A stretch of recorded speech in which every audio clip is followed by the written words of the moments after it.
کچھ علماء کرام وہ اس طرف گئے، کہتے ہیں کہ بھینس کی قربانی جائز نہیں ہے۔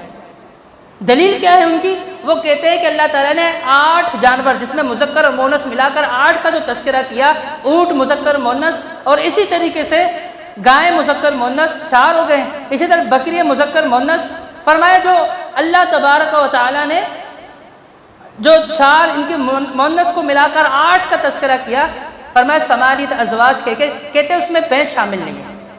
یہ ان کی سب سے بڑی دلیل ہے کہ ان بہیمۃ الانعام میں جو قربانی ہوتی ہے اس میں بھینس شامل نہیں ہے، لیکن یہ بات غلط ہے، کیونکہ یہ جو سورہ انعام کی آیت ہے جہاں اللہ تبارک و تعالیٰ نے نر اور مادہ کو ملا کر 8 جانوروں کا تذکرہ کیا، تو اس کا تعلق قربانی سے ہے ہی نہیں، اس کا تعلق قربانی سے ہی نہیں ہے۔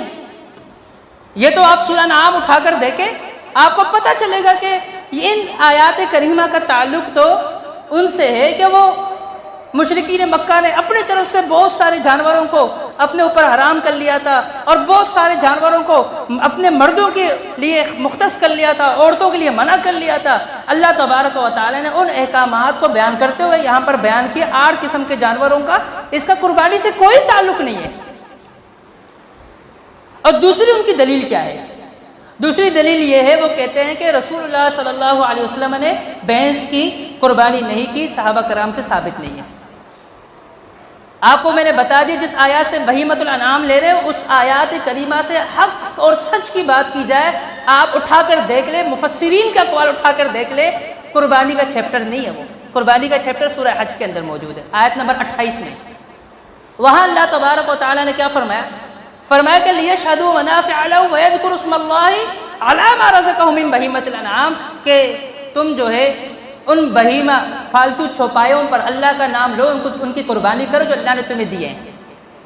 اب بہیمۃ الانعام فالتو چوپائے، اب اس میں بھینس کو الگ کرنا اس کی کوئی دلیل نہیں ہے، اس کی کوئی دلیل نہیں۔ جہاں پر اس کو قیاس کیا جائے، جس آیت سے فٹ کیا جائے، اس آیت سے اس کا کوئی تعلق ہی نہیں ہے۔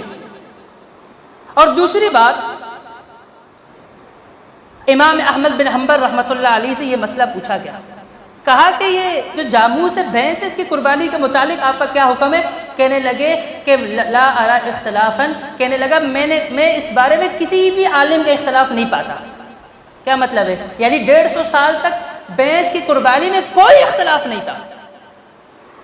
150 سال، پونے 200 سال جب احمد بن حنبل رحمۃ اللہ علیہ زندہ تھے، ان کے دور سے، ان کے قول سے یہ بات معلوم ہوتی ہے کہ کوئی اختلاف نہیں تھا کہ اس کی قربانی نہیں ہوتی یا ہوتی ہے، اس میں کوئی اختلاف ہی نہیں تھا، قربانی بھینس کی ہوتی تھی، کوئی اختلاف اس میں ان کو نظر نہیں آتا تھا۔ احمد بن حنبل رحمۃ اللہ علیہ کا قول ہے۔ پھر کچھ لوگ یہ کہتے ہیں کہ دیکھیں بھینس کی قربانی وہ قیاس سے ثابت ہے، وہ جو ہے نص سے ثابت نہیں۔ بھئی نص سے ثابت ہے۔ البقر، بقر اتفاق ہے نا کہ بقر گائے کو کہتے ہیں اور گائے کی قربانی ہوتی ہے۔ پھر آپ کہتے ہیں کہ گائے کی جو دوسرے ہوتی ہے آسٹریلین گائے کا، ہم آپ سے سوال کرتے ہیں، آپ کہتے ہو نہیں وہ اسی کے اقسام میں۔ ہم آپ سے کہتے ہیں چولستان کی گائے میں جو فرق ہے اس کا کیا حکم ہے؟ آپ کہیں گے اسی کے اقسام میں سے۔ ہم کہیں گے پھر یہ بھی اس کے اقسام میں سے۔ کہتے ہیں نہیں، اس لیے کہ وہ تو گائے کا اس پر اطلاق ہوتا ہے، بقر کا ہوتا ہے، اس پر نہیں ہوتا، کیونکہ جاموس آتا ہے اس کے لیے لفظ۔ اور بھائی جاموس کیوں آتا ہے؟ جاموس کا لفظ اس لیے آتا ہے کہ گائے کی وہ قسم جو سب سے زیادہ دودھ دینے والی ہے۔ اس کا جاموس کے لفظ سے یہ معنی تھوڑی ہے کہ وہ اس کی جنس سے ہی خارج ہو گیا، وہ اس کے اقسام میں سے خارج ہو گیا۔ اس کا تو معنی یہ ہوا جاموس کا کہ گائے کی وہ قسم جو سب سے زیادہ دودھ دینے والی ہے، نص سے ثابت ہو رہا ہے۔ پھر اس کے بعد یہ کہنا کہ اللہ کے نبی صلی اللہ علیہ وسلم نے نہیں کیا۔ احمد بن حنبل کا آپ نے پوچھا سنا کہ وہ کیا کہتے ہیں؟ اس میں کوئی اختلاف نہیں، 150 سال تک کوئی اختلاف ہی نہیں تھا، یہ بعد میں چل پڑا ہے۔ رسول اللہ صلی اللہ علیہ وسلم سے اگر آپ کہتے ہیں بھینس کی قربانی ثابت نہیں ہے، میں یہ سوال پوچھتا ہوں، رسول اللہ صلی اللہ علیہ وسلم بھینس کا گوشت کھانا ثابت ہے؟ دلیل دو اس کی، حرام کر دو اس کو۔ آپ کہتے ہیں رسول اللہ صلی اللہ علیہ وسلم کی بھینس کی قربانی ثابت نہیں، میں کہتا ہوں پھر اس کا دودھ جو ہے اس کے حوالے سے کیا حکم ہے؟ اللہ کے نبی سے ثابت ہے؟ نہیں ہے نا، لگاؤ حکم۔ پھر کیوں پیتے ہو؟ کیوں اس کے حلال کی دلیل دیتے ہو؟